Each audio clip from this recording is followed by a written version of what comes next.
어제 재미난 기사를 봤어요.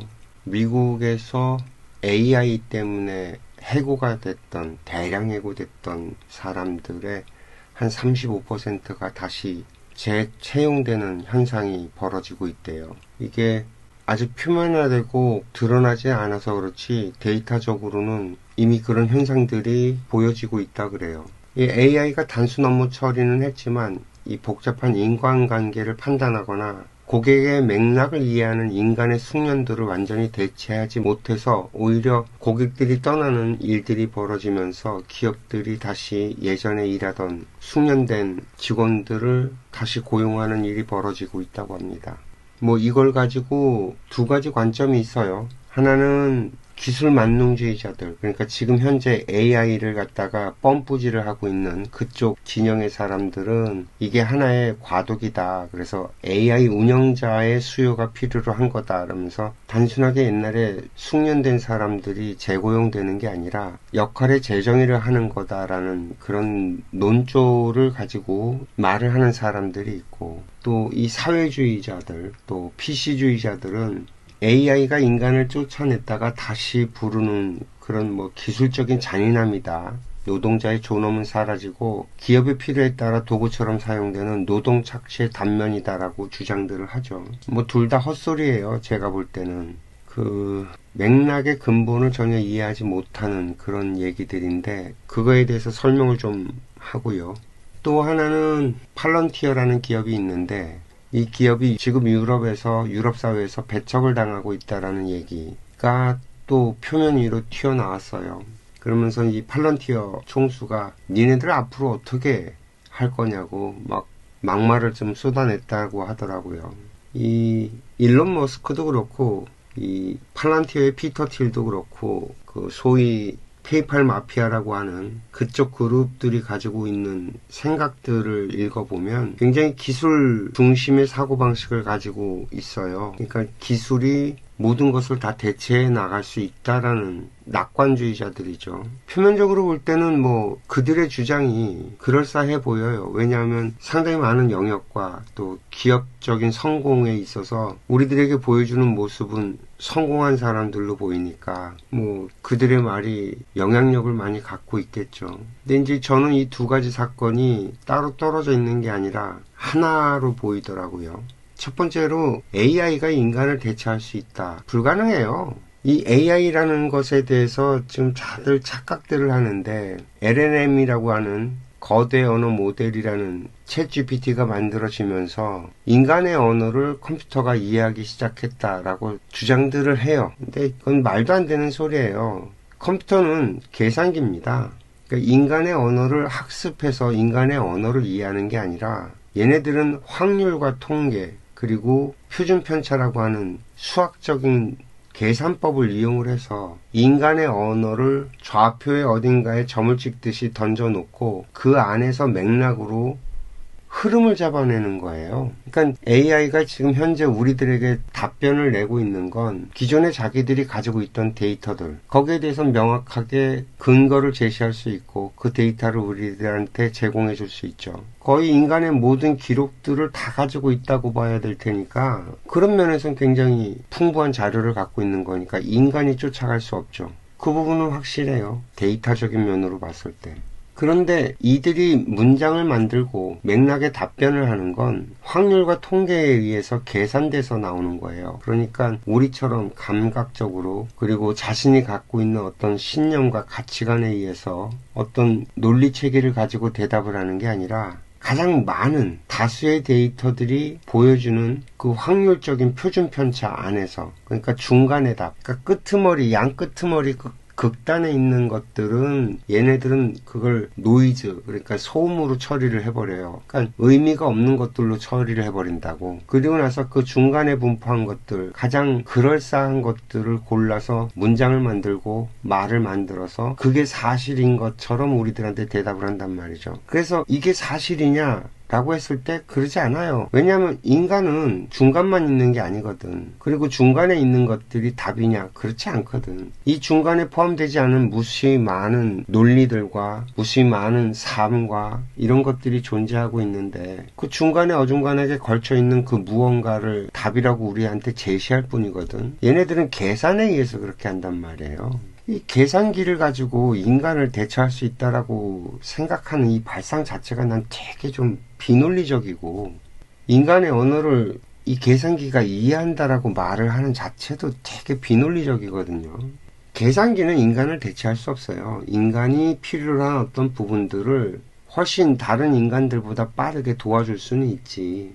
단지 그것뿐이지, 인간의 영역, 특히나 이 감정, 그리고 인간만이 느낄 수 있는 것들에 대해서는 이 AI나 로봇은 절대 만들어내거나 창작하거나 공감하거나 이해하거나 할 수가 없는 영역들이거든, 이건.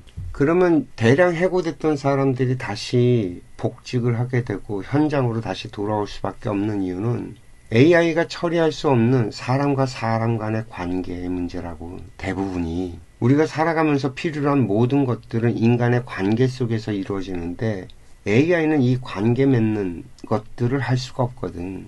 서비스 응대 같은 경우도 마찬가지예요. 고객들과 서비스를 제공하는 회사와의 관계란 말이죠.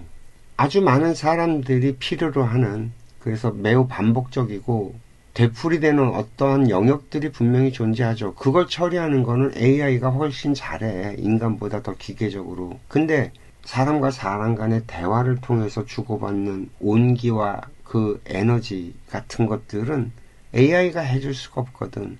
내가 원하는 뭔가가 있어. 그래서 그걸 처리하는 데 있어서 AI가 도움이 돼.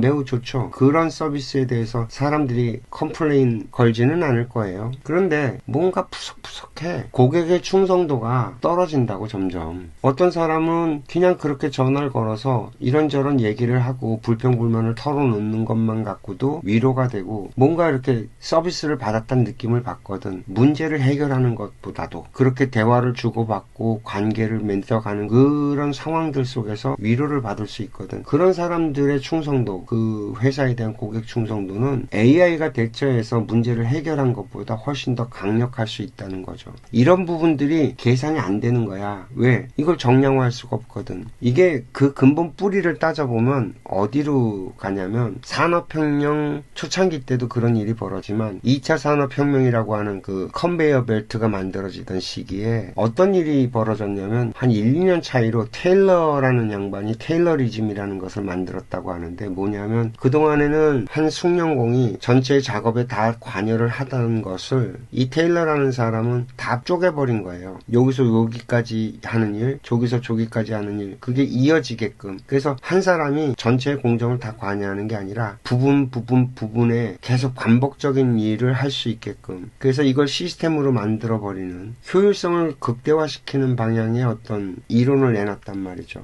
그리고 한 2년이 지난 다음에 포드가 그 컨베이어 벨트라는 것을 통해 갖고 작업의 속도를 향상시키는 혁신을 갖고 온단 말이에요. 예전에는 작업하는 사람이 움직여가면서 이런저런 공정에 매달렸다면 그게 아니라 컨베이어 벨트가 돌아가면서 작업자한테 물건이 오면 그 작업을 반복적으로만 할 수 있게끔. 그러니까 테일러리즘하고 포드의 시스템이 결합을 하게 되면서 생산성 혁명이 엄청나게 늘어난 거예요. 12시간 걸리던 걸 1시간 30분으로 줄였으니까. 근데 문제는 처음에 이게 포드가 이런 시스템을 도입했을 때 공장의 이직률이 무려 370%에 달했다고 하더라고요. 그러니까 사람이 못 견딘 거예요.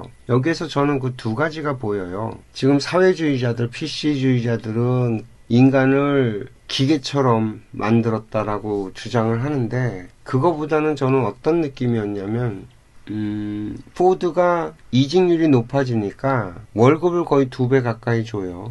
그리고 회사 직원들의 그 생활 상태, 이런 것들을 들여다보기 시작하면서 회사 내에 그 사회부라는 것을 두고 집이 뭐 깨끗한지 어떤지, 뭐 술을 마시는지 안 마시는지 같은 걸 조사하고, 뭐 전체적인 사원들의 관리를 했다고 하더라고요. 그리고 포드는 그때 자동차 가격을 조금 낮추고, 그래서 이 직원들이 자신의 회사의 자동차를 가질 수 있는 그런 상태로까지 이렇게 끌고 가면서 결국엔 이 컨베이어 벨트 시스템이 정착을 하게 됐죠. 그 시절에 그 테일러리즘이라고 하는 이론도 처음에 만들어지게 된 게 그 노동자들이라고 하는 사람들의 그 태업, 그러니까 적당히 일하고 적당히 월급 받아서 적당히 먹고 사는 이런 일들이 비일비재했다는 거예요. 열심히 일해봤자 뭐 월급 더 많이 주는 것도 아니고 내가 뭐하러 그렇게 생고생하면서 일하냐 뭐 이런 분위기였는데, 그런 거는 회사 입장에서 보면 굉장히 손해니까 테일러라는 사람이 그런 부분을 갖다 어떻게 하면 좀 더 효율적으로 만들 수 있을까 해서 그걸 분 단위로 시간을 재가면서 작업 효율량을 따지고 뭐 이런 계산을 해서 이런 게 만들어졌다고 그러거든요. 근데 저는 이게 얘기를 들으면서 어떤 기억이 났냐면, 우리나라 5, 60년대에 농촌에 농한기가 되면 남정네들이 모여서 골패를 했거든. 그러니까 거의 한량처럼 농한기를 보냈단 말이에요.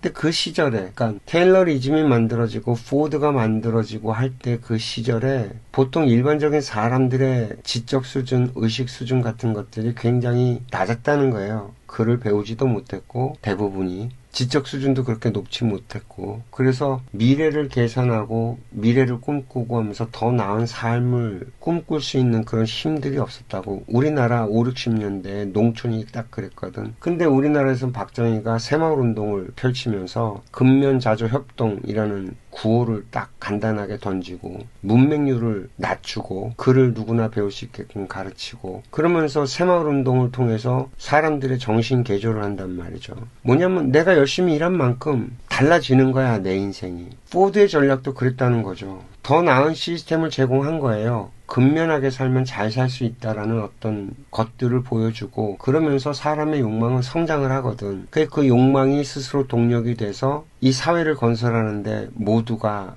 합심을 해서 사회 발전을 일으켜냈다라는 거거든요. 그런데 이 효율성이라는 것을 놓고 볼 때 인간의 욕망에는 크게 보면 두 단계로 나뉘어지는 것 같아요. 첫 번째 단계는 생존의 시절이에요. 거기에선 성공해야 된다라는 어떤 욕망 같은 것들이 동력이 돼서 산업화가 이루어졌죠. 우리나라도 그랬고 과거 미국도 그랬고 산업혁명이 일어나던 시기에 영국, 유럽들이 다 그랬고. 근데 이게 지식을 누구나 갖추게 되면 양상이 변한단 말이에요. 교육 수준이 높아지고 정보가 이렇게 많아지게 되면 인간은 욕망이 뭘로 변하냐면 단순히 성공을 하는 게 아니라 나답고 인간답게 살려는 욕망이 자꾸 생겨요. 그래서 기업이 이걸 관리하려고 하면 불편해지고 그것이 힘들어지는 거죠. 이게 요즘 사회 현상으로 드러나는 게 어떤 거냐면 쉬었음 인구가 증가한다 그러죠. 요즘 젊은 아이들이 직장에 들어갔다가 다시 나오고 자유롭게 살길 원하고, 뭐 돈 좀 적게 벌더라도 인간답게 살길 원하고, 뭐 이런 식으로 욕망이 바뀐단 말이죠. 지적 수준이 높아지면 그렇게 자연스럽게 돼요. 우리는 옛날 사람들이기 때문에 에이 그런 게 어딨냐고 그렇게 살면 되냐고 말을 하겠지만, 요즘 아이들은 이미 풍요로운 시대에 태어나서 선진국인 대한민국에 태어나서 자라온 아이들이기 때문에 우리랑은 근본적인 욕망 자체가 다르다는 거죠. 그러다 보니까 지금 현재 그 AI 진화 발전이 문제가 생기고 있는 거예요. 분명히 미래 세상은 AI와 로봇이 결합이 될 거고, 노동에 있어서만큼은 확실히 로봇에게 자리를 내어줄 거고, 그래서 인간이 더 이상 노동을 하지 않게 될 건데, 소위 화이트 칼라라고 하는 영역, 이 부분은 그렇게 단순하지가 않거든. 육체적으로 피지컬로 뭔가를 만들고 하는 부분들은 로봇이 대체할 수 있어, 충분히. 근데 인간과 인간의 관계를 다루는 영역에 있어서는 AI가 도저히 대체할 수 없단 말이죠. 그래서 저는 이 사고방식의 틀을 좀 바꿔야 된다라고 생각해요. 지금 현재 AI의 알고리즘, 그리고 AI의 로직은 정말 쌍팔년도 옛날 20세기 버전의 그 테일러리즘이나 포드의 컨베이어 벨트가 만들어져서 돌아가던 그 시기의 패러다임을 그대로 답습해서 AI가 효율성을 극대화할 수 있다라는 관점에서 접근해 갔기 때문에 지금 실패를 하고 있는 거거든요. 이게 효율성에 대한 역설인데 인간은 어떠냐면 이 인간의 효율성의 본질은 자율에 있어요. 시스템으로 그걸 강제한다고 효율성이 높아지냐면 절대 그렇지 않아요. 이거는 학술적인 논문으로도 굉장히 많이 나와 있고 그래서 동기부여라든지 어떤 인간이 작동할 수 있는 동력이 필요한데 그걸 갖다가 월급 그러니까 돈으로 해결해 보려고 많이 애를 쓰는데 그래서 계약직으로 해서 더 많은 봉급을 능력 있는 사람한테 더 많은 봉급을 주는 방식으로 이걸 해결하려고 하는데 단순히 그것만 갖고 해결이 안 나거든. 그래서 이 과거의 패러다임은 더 이상 먹히지 않을 거예요. AI도 만약에 계속 그 지금과 같은 패러다임으로 효율성을 쫓는다면 결국엔 실패할 수밖에 없고 오히려 어떤 방식으로 변해야 되냐면 회사의 일과 그러니까 회사와 회사에서 하는 일과 나의 성장이 일치가 될 때 그 효율성이 최대로 극대화될 수 있다는 거예요. 내가 이 일을 통해서 나를 완성한다고 느끼는 순간 사람의 효율은 시키지 않아도 저절로 수십 배로 올라가니까요. 따라서 AI는 인간을 관리하는 그런 시스템이 아니라 인간의 자아 실현을 돕는 보조자가 돼야 된다는 거죠. 이 생각의 패러다임이 바뀌지 않으면 미래로 넘어가는 그 스텝이 굉장히 얽힐 거고 아마 이거 갖고서는 오히려 AI 영역이 더 발전하지 못하고 주춤주춤하게 되는 일들이 발생될 거예요. 지금 팔런티어도 마찬가지거든. 유럽에서 팔런티어가 실패하는 이유는 그거예요. 기술 만능주의이기 때문에 그래. 특히나 유럽 사람들은 자존감이 되게 강하거든.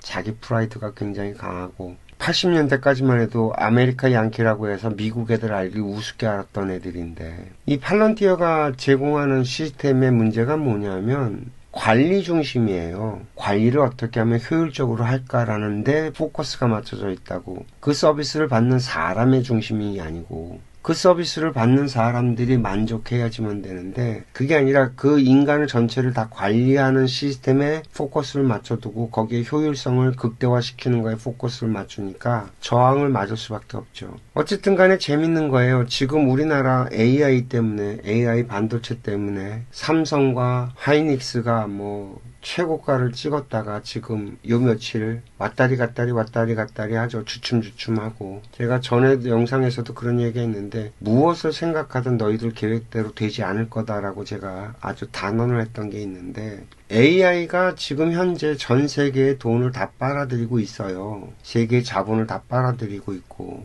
미국도 AI 산업에다가 포커스를 두고 계속 AI 산업을 갖다 키워내기 위해서 집중을 하고 있는데 문제는 AI가 거품이냐 아니냐 이런 얘기들을 했을 때 거품이 아니라고 주장하는 걸 가만히 들어보면 AI 섹터를 끌고 가는 회사들이 수익이 탄탄하다는 거예요. 옛날에 버블닷컴이랑 다른 부분이 그거라는 건데 옛날에 버블닷컴이 만들어질 때는 그 영역 자체가 없었던 시절이고 그래서 다른 영역에 있는 돈들을 끌고 와서 이 산업을 키우고 있던 시절이었다고. 따라서 회사들이 돈이 없었어. 닷컴 회사들이 자기네들이 수익 구조가 전혀 없었던 상태였다고. 오로지 투자받아서 그걸 키우고 있는 상태였기 때문에 그러니 이게 거품이다라고서는 수익성이 전혀 나지 않는다고서는 결론이 나자마자 그냥 와르르 무너져 내렸잖아요. 지금은 차이점이 그거지. 그 AI 산업을 키우고 있는 회사들이 돈이 많아. 근데 이 회사들이 AI에 투자를 하는 건데 AI 산업에서 수익이 생기냐? 아니, 전혀 그러지 않아요. 지금 현재 수익이 없어. 거의